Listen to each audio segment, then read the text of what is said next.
Megastar Chiranjeevi ప్రస్తుతం 70 సంవత్సరాల వయసుకు దగ్గరలో ఉన్నా కూడా వరుస సినిమాలను సెట్స్ మీదకు తీసుకెళ్తూ తొందరగా షూటింగ్ ని కంప్లీట్ చేస్తూ సినిమా రిలీజ్ చేసే ప్లాన్ అయితే చేస్తున్నారు.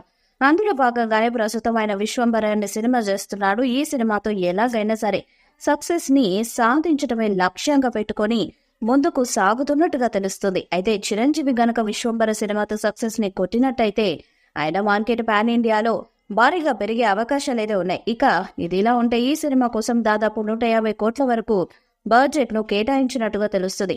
ఇది సోషో ఫ్యాంటసీ మూవీగా తెరకెక్కుతుంది. మరి ఈ సినిమాని ఎక్కడ తగ్గకుండా డైరెక్టర్ వశిష్ఠ చాలా రిచ్ గా తీస్తున్నాడు.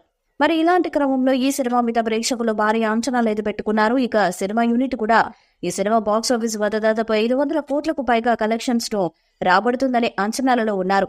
ఇక ఇంతకుముందు చిరంజీవి భారీ బడ్జెట్ తో చేసిన సైరా సినిమా పెద్దగా విజయం సాధించలేదు. మరి ఈ సినిమా కూడా మరో సైరా సినిమా అవుతుందా లేదా మంచి విజయాన్ని సాధించి మెగా అభిమానుల్లో కొత్త జోష్ నింపుతుందా అనే అనుమానాలు కూడా వ్యక్తమవుతున్నాయి. ఇక ఇలాంటి క్రమంలో చిరంజీవి చేసే ప్రతి సినిమా కూడా ప్రేక్షకుడిని మెప్పించడమే లక్ష్యంగా పెట్టుకుని ముందుకు సాగుతున్నాయి. కాబట్టి చిరంజీవి ఎలాగైనా సరే ఈ సినిమాతో భారీ బ్లాక్ బస్టర్ సక్సెస్ ని కొట్టి తన స్టామినా ఏంటో మరోసారి బాక్స్ ఆఫీస్ వద్ద ప్రూవ్ చేసుకోవాలనే ప్రయత్నంలో అయితే ఉన్నాడు.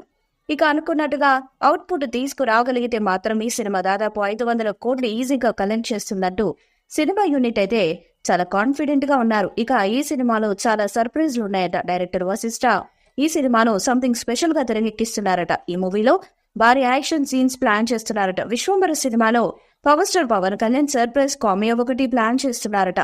చిరంజీవి పవన్ కళ్యాణ్ కలిసి స్క్రీన్ పై కనిపిస్తే మెగా అభిమానులకు పండగలా ఉంటుంది. విశ్వంబర సినిమాలో పవన్ గెస్ట్ రోల్ చేస్తే సినిమా రేంజ్ నెక్స్ట్ లెవెల్లో ఉంటుంది. గ్రాఫిక్స్ ప్రధానంగా విశ్వంబర సినిమా విజువల్ వండర్ గా రూపుదిద్దుకుంటుంది. కిరమణి మ్యూజిక్ కూడా ఒక ప్రధాన ఆకర్షణగా ఉండనుంది. ఈ సినిమాను 2025 జనవరి 10న విడుదల చేయాలని ప్లాన్ చేస్తున్నారు. ఈ సినిమా కోసమే ఆయన రాత్రి పగలు విపరీతంగా కష్టపడుతూ మరో సినిమాను చేస్తున్నట్టుగా కూడా తెలుస్తున్నది. అయితే ఇది సోషో ఫ్యాంటసీ సినిమాగా తెరకెక్కుతుంది. కాబట్టి ఇందులో కొన్ని కీలకమైన ఎపిసోడ్స్ ని చిత్రీకరించాల్సి ఉంటుంది. ఇక నార్మల్ కమర్షియల్ సినిమా అయితే రెగ్యులర్ సాంగ్స్ ఫైట్స్ తో నడుస్తూ ఉంటుంది. కాబట్టి అవి చేయడం చాలా ఈజీ. కానీ సోషో ఫ్యాంటసీ మూవీలో గ్రాఫిక్స్ కి పెద్దపీట వేస్తుండే చాలా ఎక్కువ వర్క్ అయితే ఉంటుంది. ఇక దాంతో షూటింగ్ సమయంలో చాలా ఇబ్బందులు ఎదుర్కోవాల్సి ఉంటుంది. ఇక ప్రస్తుతం చిరంజీవి ఒరిజినల్ షార్ట్స్ అయినా గ్రాఫికల్ షార్ట్స్ అయినా అన్నింటినీ సమపాలనలు చేస్తూ తనకంటూ ఒక ప్రత్యేకమైన ఇమేజ్ ని క్రియేట్ చేసుకోవడానికి ప్రయత్నం చేస్తున్నారు. ఇప్పటికే గత సంవత్సరం ఆయన చేసిన బోలా శంకర్ సినిమా ఫ్లాప్ అవడంతో ఆయన ఎలాగైనా సరే ఈ సినిమాతో హిట్ కొట్టాలని చూస్తున్నాడు. ఈ వీడియోపై మీ అభిప్రాయాన్ని కామెంట్ బాక్స్ లో తెలియజేయండి. వీడియో పెట్టిన లైక్ చేయండి, షేర్ చేయండి, కామెంట్ చేయండి. మరిన్ని అప్డేట్స్ కోసం మన ఛానల్ సబ్స్క్రైబ్ చేయండి. అలానే నోటిఫికేషన్స్ కోసం పక్కనే ఉన్న గంట సింబల్ గట్టిగా కొట్టండి.